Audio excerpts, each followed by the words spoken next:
Everyone follows the inclinations of his own nature. Propertius. Welcome to this week's episode of Warfare, Advancement, and Revisionism. My name is Preston Floyd, and as always, I am your host. I'd like to thank you all for joining me this week. I appreciate the support. If you're a new listener, welcome. And if you are a returning listener, of course, thank you so much. I appreciate all the support, and the show is continuing to see a very steady increase of downloads, and I really do thank you all for that. So, with all that sappy stuff out the way, let's go ahead and start this week's episode. We're going to be continuing and maybe finishing our focus on sub-Saharan Africa between 6 and 4000 BCE. To that end, we need to discuss the remaining peoples of the Ethiopian Highlands and Red Sea coast of the Horn of Africa, and people who are Cushitic language speakers, or Cushitic languages speakers, I guess. Now, much as I discussed when covering the Omotic peoples last week, these people are not isolated. With the desertification of the Sahara, they are beginning to have much more regular contact with the peoples to the west, associated with Nilo-Saharan languages, or the supposed Nilo-Saharan languages. And they have had contact with them before, but with the population explosions caused by the adoption of herd animals by both groups, and agriculture among peoples of the Horn, and proto-agriculture by some of the Nilotic peoples, of course, we'll only see these contacts expand and become more regular as time, of course, moves forward. And we've already talked about how these interactions are happening during this season around the Great Lakes and towards Chad, and indeed are probably happening at many points between Lake Chad and the Horn of Africa. Now, the most immediate macro impact of these interactions we'll have this season is the spread of the donkey and sorghum in Africa, and then, of course, into the Middle East after that. Though this diffusion may technically take place, may not actually take place until this season is over, Of course, they will also and have been involved in spreading animals and other plants they received from Asia last season. Now, another group that they're interacting with, in addition to the Nilotic, Omotic, and hunter-gatherers in the south, like the Aburan material culture that we talked about last week, are peoples living along the Red Sea coast of not just Africa, but also the Arabian Peninsula as well. In fact, these links are possibly the deepest and longest running of the Cushitic peoples. Cushitic is the dominant language family of peoples living in the Horn of Africa, and it is a part of the Afroasiatic language family. There were other branches of this family all along the Red Sea coast in Africa and Arabia, and throughout the Nile Valley. Now, as I've mentioned in prior seasons, the Heimat, or the homeland of Afroasiatic, or proto-Afroasiatic, is debated. But Ethiopia, southern Arabia, the northern Nile River Valley, the southern Nile River Valley, and the Levant are all potential candidates for that language emerging, or where that language emerged, I should say. Now, my opinion on this has gone back and forth a couple of times. And I suppose in the grand scheme of things, it doesn't really matter too much, because I believe it's a very similar path, but I think either the language began somewhere along the northern Nile River Valley, and some speakers moved into the Levant to the northwest, and they began to adopt some of the technologies of neighboring groups or independently develop them. And then some members of this group migrated back into the Nile, and then Western Arabia, and then various other branches spread from there. Or it started in the Levant, and the previously talked about adoption or development happened of those new technologies, and then the speakers moved into said region where the language would further develop. And by that I mean they moved from the Levant into the Nile, and then they spread out from there. As for the time frame, most literature and linguistics placed Afroasiatic as being, or Proto-Afroasiatic, as being very old, possibly as old as 16,000 BC. And the absolute youngest I've seen it postulated as being is 10,000 BC. Now, by the start of this season, it's likely that various migration from wherever the homeland was has led to at least 3 and 4, if you count Omotic, sublanguage families emerging. Chattic, which we discussed in the Lake Chad episode. Egyptian, or Ancient Egyptian, which we're going to talk about in the next couple of episodes, where in very soon occurring episodes, maybe not next week, we'll have to see. And lastly, Cushitic, which we're going to be talking about more in depth here in just a moment. Though I should mention that there are 2 other Afroasiatic language families that are going to emerge this season, at least in a proto form. And of course, it's possible the tongues have already entered this stage just prior to this season's start. But a lot of the more recent literature I've read puts them emerging sometime between 6,000 and 5,000 BC. So right, of course, in the middle of this season would be the absolute latest that they would emerge. And these are Semitic and Amizigh or Berber languages. Those are 2 separate branches, Semitic and then the Amizigh or Amizigh, forgive my pronunciation of that, which is also known as the Berber languages. And of course, we'll be discussing those as well. Semitic once we get to the Middle East, and then Amizigh and Berber, or Berber, I guess is a better way to play this, that we'll be talking about when we cover the rest of North Africa out after we finish up with Egypt. Of course, now let's go ahead and continue talking about Cushitic, though. And as I mentioned, it was the dominant language family throughout the Horn of Africa, and indeed, it still is. Though I couldn't confirm that from thumbing through demographics. A lot of people in the region speak their various mother tongues, but they also speak Arabic as a second or third language in some situations. So it may not be there's not a particular Cushitic language, I think, that is more widespread than Arabic in the Horn. Though there are 7 or 8 sub-families of Cushitic that have well over 1 million speakers. Those are Omotic, Somalian,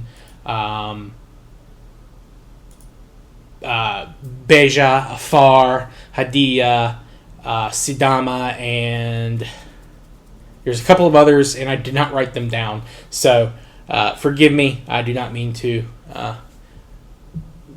not cover those peoples. We'll talk about them more, of course. But it's very possible that there are only maybe 1 or 2 sub-families of Cushitic at this point in this season. And of course, we're going to get into the specifics of those peoples in the future episodes. Probably not going to talk about it too much this week. But I did want to talk about the terminology when referring to Cushitic languages. We, of course, talked about Chattic being related to Lake Chad. But Cushitic is a little bit more debated, I suppose, in terms of its origin. And debated is probably not the right word. It's probably more of a... it's certainly more complicated. But Kush, or the Kingdom of Kush, the land of Kush, Cushitic, of course, gets its name from that. Now, the origin of Kush is a little bit more mysterious. This is an Egyptian rendering of an endonym. So it is what the Egyptians heard when they were speaking to people from a specific region. And we'll talk more about Cush specifically when we get to our talk about the Egyptian civilization, because Cush is a parallel civilization in southern Egypt, northern Sudan. And there's a lot of back and forth between these peoples. There's a lot of deep cultural links. There's also a lot of deep cultural animosity between these two peoples, regions, what have you. In fact, a lot of Egyptian, at least very early Egyptian writings, always refer to Cush as foul Cush or wicked Cush. And there's a number of reasons for that. We're going to get into it. It's possible that, again, this was a indigenous name that the Egyptians translated as Cush, but it may have been something that the locals had referred to as Kasu, or a Kes, maybe, is another option. It's a little bit debated because the Egyptians did not write down vowel sounds. So there's a little bit of guesswork involved if we don't have specific symbols that they use to kind of maybe help denote pronunciation, which they sometimes did depending on your script you're writing down with, but that's all stuff we're going to talk about when we get to the Egyptian language. But it's also important to note that Cush as a region does not always mean the same thing to the Egyptians. It's certainly always referred to the land directly south of Egypt along the Nile. But there are times when that region was bigger, and there are times where that region is smaller. And there are maybe people who the Egyptians considered Cushites living to the south, but then there are other times when peoples who are not Cushites are living in the same region. And that's all stuff we're going to dive into, again, when we get to those historical periods. And, of course, we'll be talking about it in depth when we get to Egypt coming up in the next week or two. Apologies for the quick cut there. I was trying to deal with the louder sirens I'm sure you heard in the background. Another term that the Egyptians would use was Ta Seti, the land of the bow, which sometimes was part of Egypt itself, again, depending on the time period. And this meant the land of the bow. Sometimes it was called Ta Kintit, or Hentet, which is like the frontier or borderland. And then in other times it was referred to as Ta Nese, or Nesi, which is the land of the black people. And we're going to talk about race and things like that about the Egyptians when we cover them, in depth going forward the next couple of weeks too. That's going to be something to talk about. This region you'll also sometimes see referred to as Nubia. That is thought to come from the Egyptian word for gold, nub. And gold was a very, of course, highly sought after material all throughout, pretty much all of history, but especially in the days of Egypt's strongest periods. Gold would be a very powerful driving force and motivation for a lot of the Egyptian pharaohs. But if you were to look at a map and see, okay, well, this is Cush. Cush doesn't necessarily cover the Horn of Africa. So why are those languages referred to as Cushitic? Well, it's important to remember that borders, as we've talked about very recently, are not hard and fast. There is probably a lot of overlap and migration between various groups living in the Horn of Africa, moving through the Nile, getting mixed up and mixed in with Nilo-Saharan people, and vice versa. You've probably got now Saharans moving into the Horn, and things like that. So there's not a hard fast border, and there are going to be periods probably that we don't have a lot of records of where the primary power in Kush or Nubia or what have you are Cushitic speakers, but then you're probably going to also have periods where the primary power is maybe more Nilotic peoples. This is something that, of course, we're going to have to kind of get in the weeds on when we get there. But they did have a separate term for the Horn of Africa itself. And, well, it's theorized to be the Horn of Africa. But this is the land of Punt, or Puene, or Puenet is another reading. Again, we're not sure the exact pronunciation. And in fact, it's possible it could have been all those things at various times, depending on how the Egyptian language evolved. Another term they used for the region was Ta Netjer, or Netjer, which means God's land. And this, of course, refers to the fact that it was one of the regions of the sun god. So essentially, it's in the direction that the sun rose, essentially. And there are a couple of other theories we will get to about this, being the land of the gods. There have been a number of theories on this. Though I should point out, Punt itself is probably a city-state or a small regional kingdom. It's not necessarily a land or a term for the whole region of the Horn of Africa. And in fact, it's not 100% sure if Punt was in the Horn of Africa. I think that's the general consensus today, but there are people who do doubt that. Some people think it's on the far side of the Horn of Africa, where modern-day Somalia is.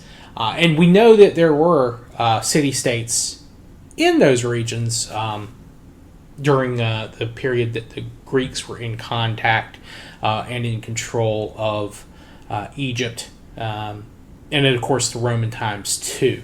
But we're not quite sure exactly where all of those city-states were. But there are going to be a number of city-states arising all throughout the Horn of Africa. And, of course, they'll be competing with each other for control of a number of different resources and the ability to trade those resources with outsiders, which is going to make them extremely, extremely wealthy and powerful. And again, we'll get into all of that. But I should go ahead and say some of the things that were being traded from this region. One of those is gold. This exists not just in Nubia along the southern Nile and the hills and mountains to the east and west of Egypt, but also in the Horn itself. They also have gold. Wood is going to be very important. Ebony wood, black wood, and of course resin, which you can harvest from different trees as well.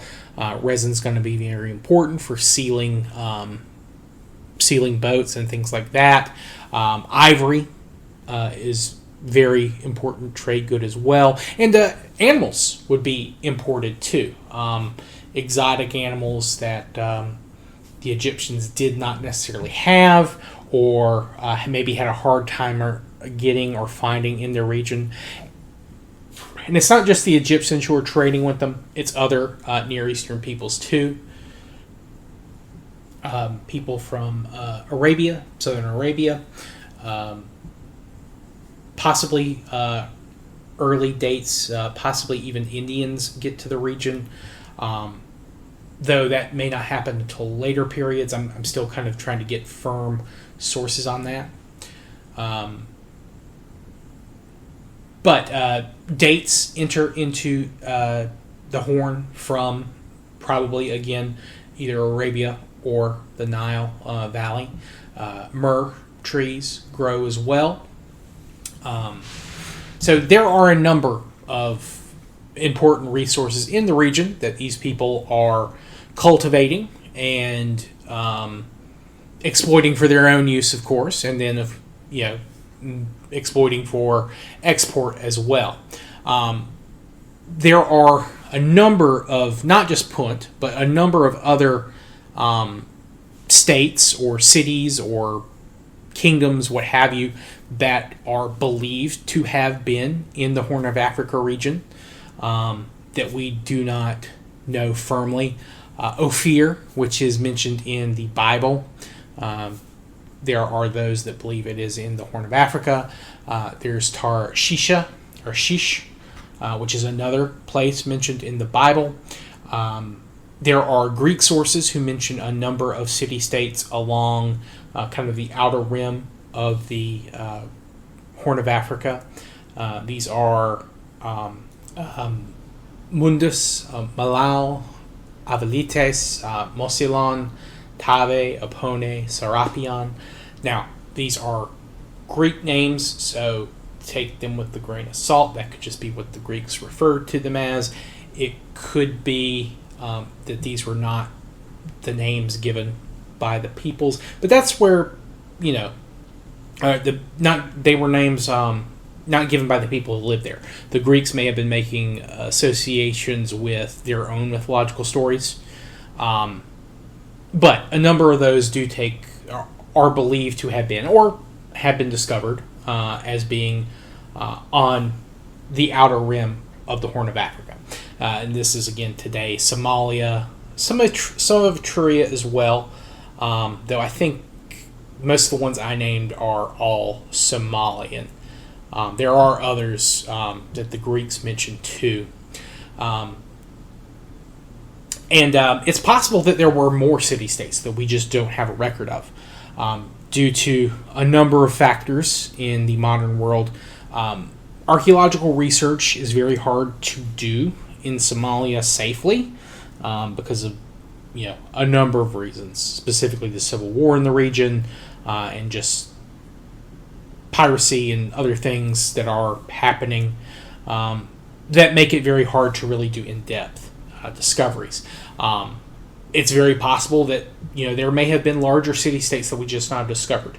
We know for a fact that large stone structures were built in Somalia.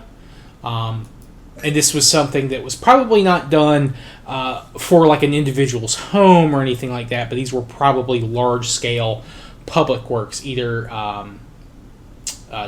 for defensive reasons. There's what's known as the Wargadeh Wall, which is in Wargadeh, Somaliland. And this was massive. The walls were they were 750 feet by 690 feet. And that's the high wall. So there were smaller walls as well.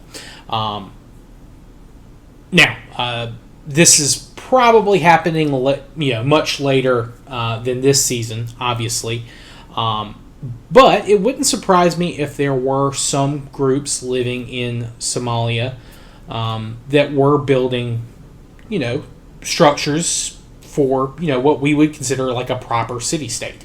And they just haven't been excavated and found yet because, again, there's not a whole lot of excavation going on in Somalia. So, who knows, maybe in the future we will find it. Oh, well, yeah, this place is pretty well populated, pretty metropolitan. Now, a lot of these places were abandoned during historical period after the Islamic era came about. And we'll get into the reasons for this later, but a lot of material in these wall structures were actually reused and recycled by peoples kind of leaving the area. But we know they had pottery. We found unglazed pottery. So, it's very rough, very rudimentary, but it is evidence that they either had developed pottery on their own or they had been trading with it from people from the Middle East or Northern or Western Africa. So just keep that in mind. And another big factor is the Somalians, or the proto-Somalians.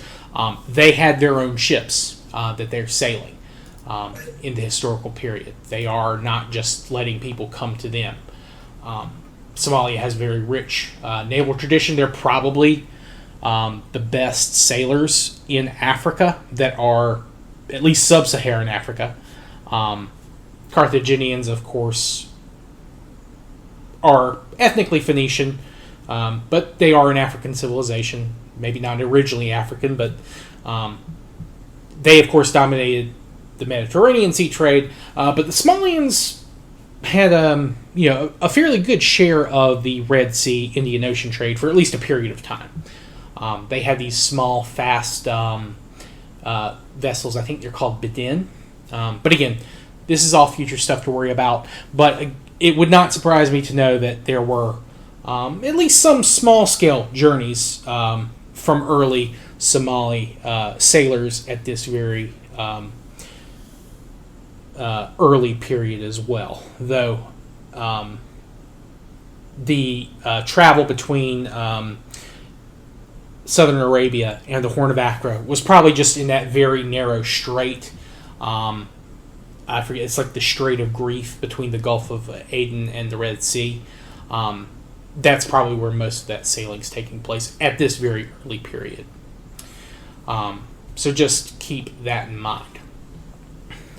There are other sites as well that are not cosmopolitan in nature. They are, again, cave paintings, rock paintings, but we know that they are happening during this season. There's a site, La Asquille. They have some really good, beautiful rock art there. They actually have, your standard white and red ochre paintings, but they also have some very nice light shades of blue mixed in, stuff that almost looks purple in some cases. But that's just because the iron got oxidized and it kind of has that dark burgundy. But there's some really great blue pigments kind of spread over the top of some of these. And this is a site that's occupied for a long period of time. I think the earliest it would have been used was in 5000, but it's in use to 2500, 2000 BCE. And these are peoples who are herders. They're nomadic. They are not participating in the agriculture that other groups are. But they have a large kind of variety of things that they're covered there. They have cattle. They have drawings of humans and camels too, which those are probably later periods, or maybe possibly.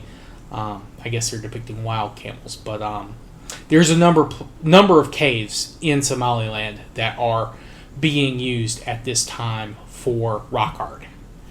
So we have this kind of mix of nomadic pastoralists, and I firmly believe that we're going to find evidence of at least some level of urbanization. Now, whether or not you would call these true cities, a la the Middle East, I don't know if I'd go that far, but they're probably similar to what the Egyptians have going on, where they have numerous small villages. But the houses that we've dated to this period, they're all still houses. They're kind of circular with kind of thatched, pointed, conical roofs, and they are above the ground. They have these stilt legs, and they have like laddered steps to get up in them.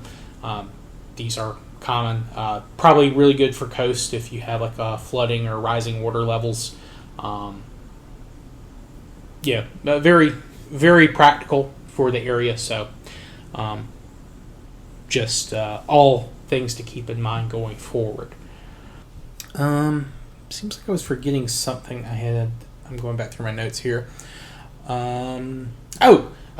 With the name of the Cushitic languages. Cush is a character in the Bible. He is the oldest son of Ham, who was one of Noah's children.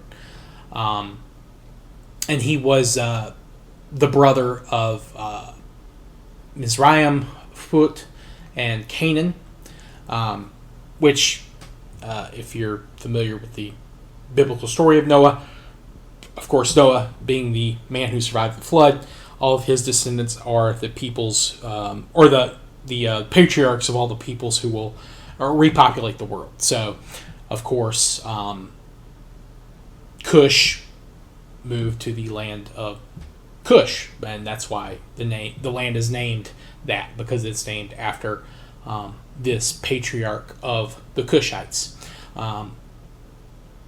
And of course, his brothers are patriarchs of other peoples and lands. Now, there are some who argue that Cush is actually not the patriarch of the land of Cush. Sorry for that. Audacity crashed. So there are those that argue that Cush is not the patriarch of the Cushites, but he is actually the patriarch of the people who would found the city-state of Kish in Mesopotamia. So just bear that in mind. Though I don't know if I buy that, because he is a son of Ham. Ham is the kind of the patriarch of Egypt in this biblical telling of history. So it would make sense that his sons would go and populate areas around Egypt. Canaan, of course, is where modern-day Israel and Palestine are. So they're right beside Egypt, too. And Phut may also be the patriarch of the land of Punt, if you look at it that way. So just something to keep in mind. Though I think Phut is kind of considered not necessarily there are those that consider him like the patriarch of the Libyans, but that's again one of those things that is heavily debated. But at one point, people considered ancient Egyptian and like the languages all around the Nile, they called them Hamitic languages for the father of Cush and all those other people. But that is not a term that anyone uses, because it included a bunch of languages that were geographically related, but then once they actually linguists got in and studied them and examined them, it included several languages that were not related to each other, at least directly. So that is a term you might see in very old sources, but those are, again, very they're disproven at this point. So just keep that in mind. But yeah, I think that is kind of a big point, or a good point to stop on. Yeah, so this is kind of a decent place to call it for tonight. I do think we've kind of talked about the highlights that I have for the Horn of Africa, at least for this season. Hopefully next season we'll have a little bit more to dive into.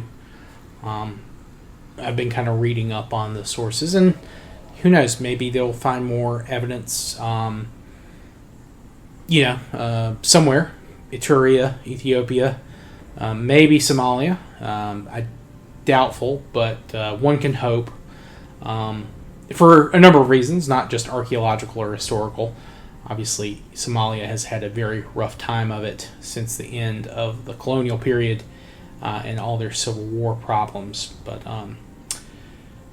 not the best situation, and hopefully the people there can find some semblance of order and stability and maybe build a better life for their children, if not for themselves. So, thank you all for joining me. I know I rambled a little bit, but I do appreciate you all listening, joining me, and just enjoying the show, and I hope you continue to do so. Please feel free to send me any feedback to waradrevpod@gmail.com. You can reach out to me on X/Twitter. My DMs are open. You can comment on any of my YouTube videos. I do stream on YouTube live during the week, Monday through Thursday usually, and then occasionally on the weekends. Come by if you see I'm live and just chat, and if you have questions, you're more than welcome to ask them there. I always appreciate that. But yeah, I hope you have all enjoyed, and I will see you all next week. And yeah, have a good rest of your day, a good rest of your week. Thank you all. Goodbye.